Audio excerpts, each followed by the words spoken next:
Dr. Service, how do revisions to the DSM impact the training of psychiatrists? And do you anticipate that this will be the case with DSM-5?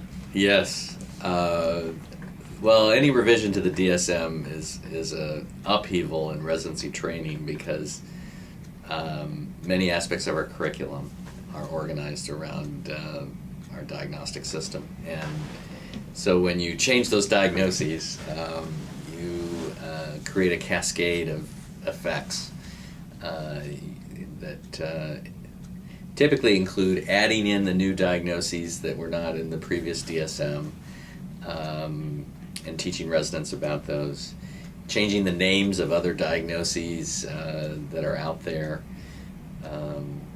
and having one of the challenges that we've had, because I've been through a DSM revision during the time as a training director, is that you have to train your faculty.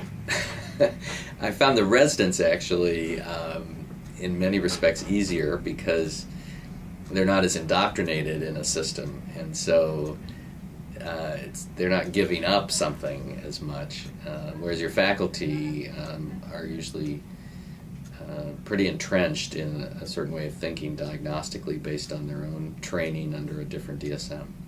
So there's a lot of faculty development, a lot of curriculum revision,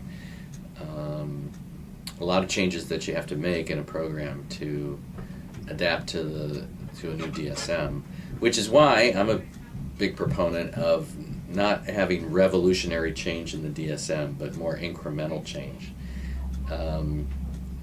Not only because it's so much work to make these changes, but I think there's something inherently troubling about changing a diagnostic system in major ways.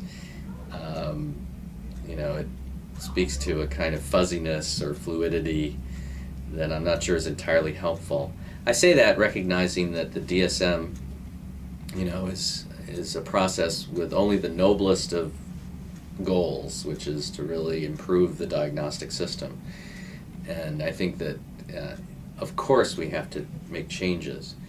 But I worry about making too many changes too quickly, or making some changes that aren't absolutely necessary. Because, again, I think when you make large changes in the diagnostic system, it's a destabilizing feeling for the field. Again, it suggests a degree of uncertainty, fuzziness, confusion that hopefully is not entirely true. I say that recognizing that there is, within psychiatry, often more diagnostic ambiguity than in many other disciplines, but or specialties. But so I'm much more of a conservative when it comes to the evolution of our diagnostic system.